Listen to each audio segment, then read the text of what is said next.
Good morning, everyone. I'm here this morning at Wilson Creek National Battlefield. I'm glad you've decided to come along with me this morning. I understand there's lots to do here. In addition, I believe this is one of those battlefields, again, where it's designed for an auto tour with stops along the way. I've also been given to understand that you can use your cell phone. I'm going to try that. I did not do it at Shiloh. I understand it was available, but didn't know about it in time.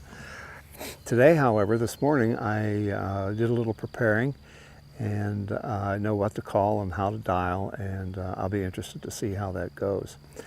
I believe there's also a shorter, like 22 to 25 minute film about the battle. And I think that makes, in my experience anyway, than what we visit later so much more important and personal. What I've been given to understand about this particular site is this is the most western battle of the Civil War. It was also fought very early on, I believe 1861. So come along and let's see what we can learn today about Wilson's Creek National Battlefield.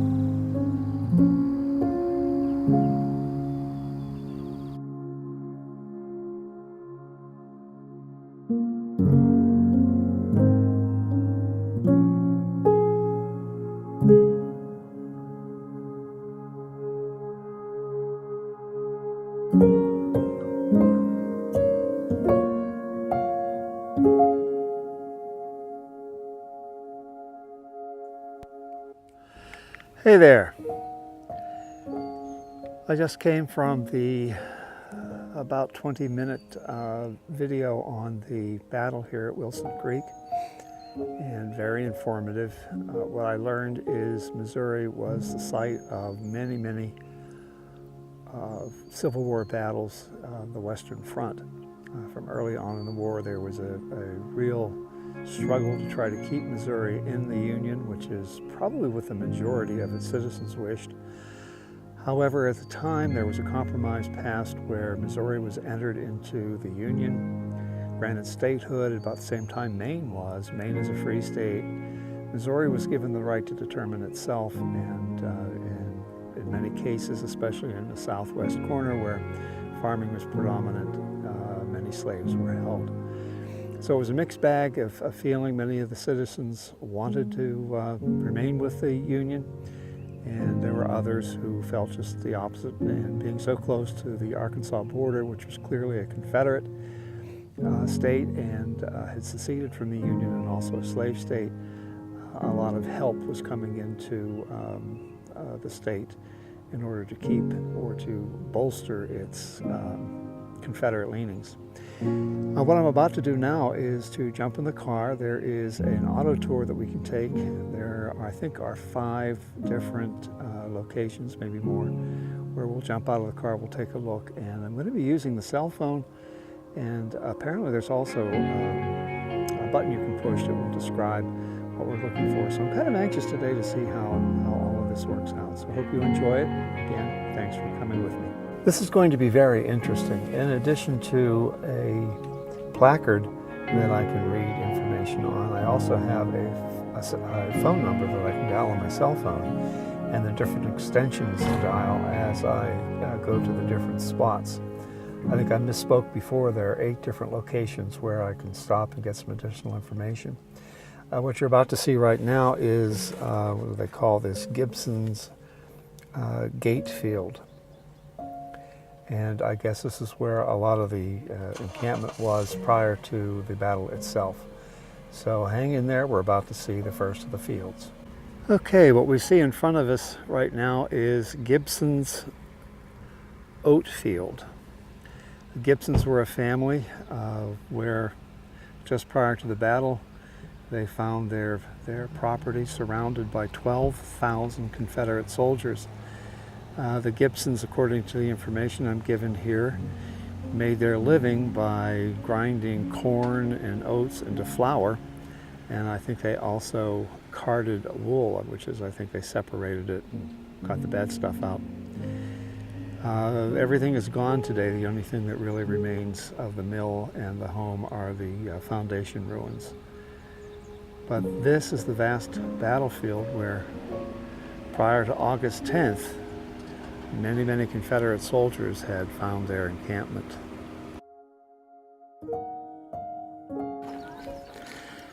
There's a whole group of probably middle school students that just passed us by. They're on their way up to the Ray House, which is where we're going to head. Over there you can see the orchard, and the fields beyond and around is where the Ray family planted their crops. They owned about 400 acres of property in this area, and boy, little did they know that their lives would be forever changed after the August 10th battle. They took refuge in their cellar along with all the children, and they had a slave or two, so they took refuge there as well. And after the battle, the home became a hospital for Confederate soldiers and wounded. Anyway, the phone just rang, but their home became a hospital for wounded Confederate soldiers. As a matter of fact, I believe General Nathaniel Lyon's body was also brought there, and they preserved it, awaiting for his family later on to come and to retrieve it. So let's take a look and see what we can see with the Ray family home. I think the thundering horde has passed us by at this point.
This is what's meant by sleep tight.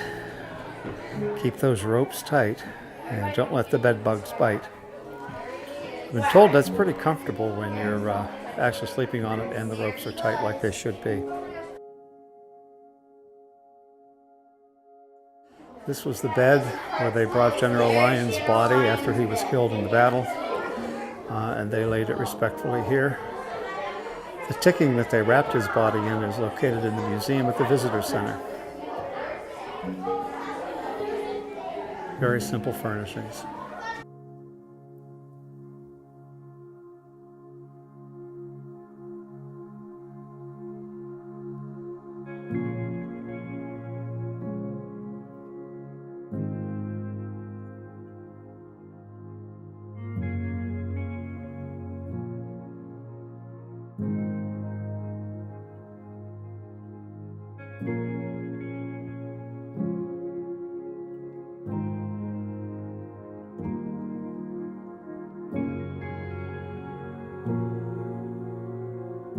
We're in what is the addition to the house. This was here during the war. This was not something that was added after the war. This is where the family would prepare their meals, cook over the hearth. Typical kitchen table. Doorway to the outside.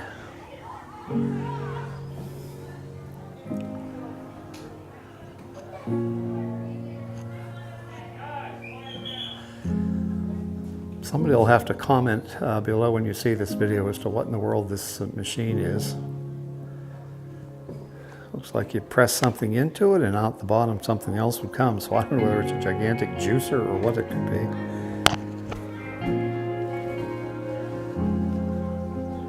But pretty simple compared to our modern kitchens. And a corner cupboard. Here's another section of the battlefield.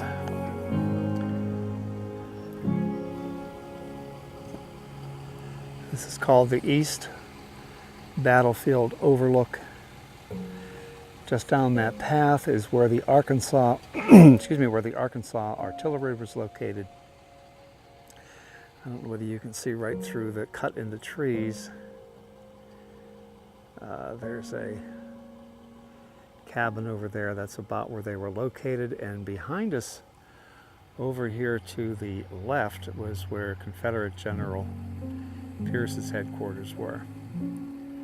He had taken up the Edwards home, I understand, for his headquarters. Sorry if you guys hear heavy breathing while I record this. Too bad. I climbed to the top of this hilltop. This is where East Overlook, this is where a lot of the battle took place. You wouldn't believe that August 10th, 1861, one of the bloodiest battles of the Civil War, one of the earliest and the first that was fought west of the Mississippi. I believe, what I've been told, is that on that day there were about 7,000 Union forces between General Lyons and General Sigel. General Sigel is from St. Louis, and he commanded a group of soldiers who were primarily of German-American descent, and they were very anxious, being new immigrants to the country. They were very anxious to prove their loyalty, especially to the Union, and they enlisted and fought here. It had a disastrous end. General Sigel was captured, and a lot of his forces were captured or killed. The combined forces of Union forces between Lyons and Sigel numbered about 7,000. And it said they lost about 24% of their entire force during this battle. That's a lot of people who were either killed, wounded, or captured. On the Confederate side, there were about 12,000 under General Pierce, and I believe his casualties and lost were about 12%. So still a lot of men gave their lives that day. But when you look around here today, it is just so beautiful. It's hard to imagine that, I don't know, about 160 years, 170 years ago, 1861, that so much carnage and bloodshed took place on this mountaintop.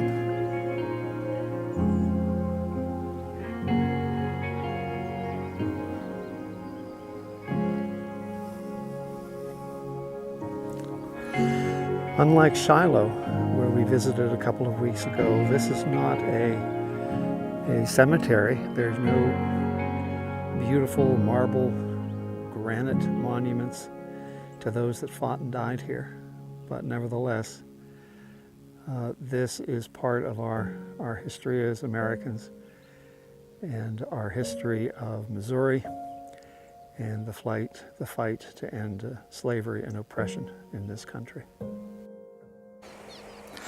I thought I'd stop and take a second to give you a look at Wilson's Creek as it meanders through the park.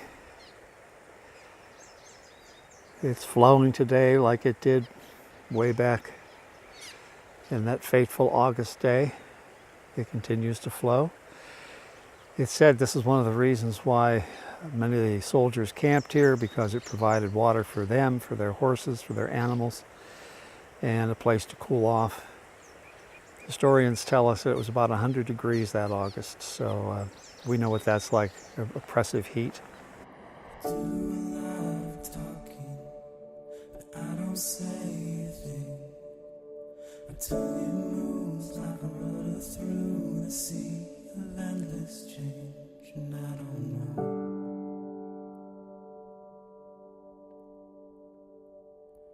where to go.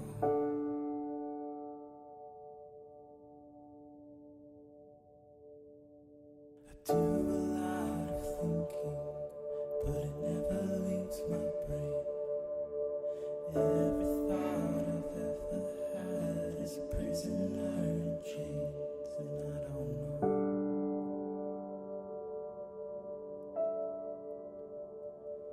where they go.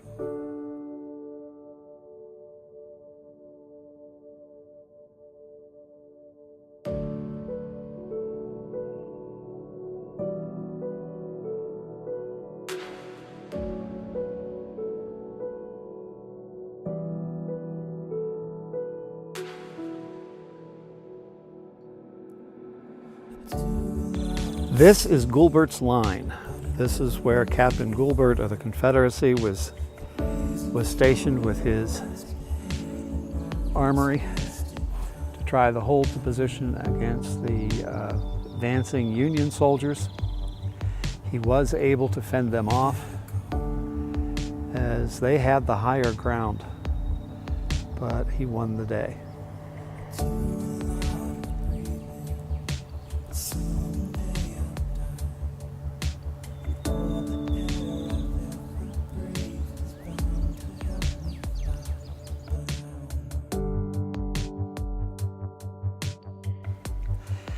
And this is Bloody Hill.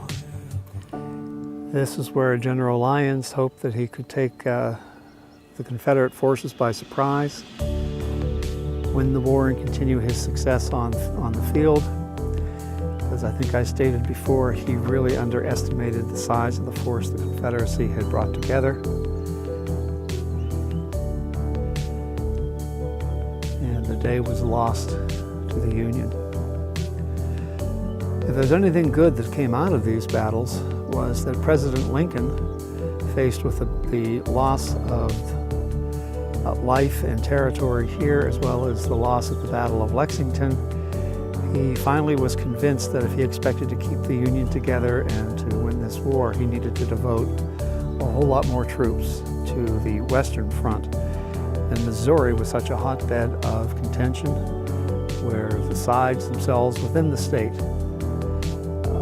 the majority probably being for the North, but a very sizable population, especially Southwest out here, was very much a Confederate, was in sympathy for the Confederate cause.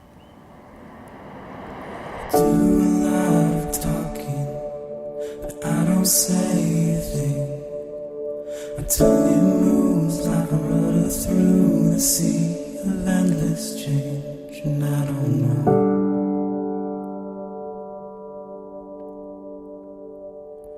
where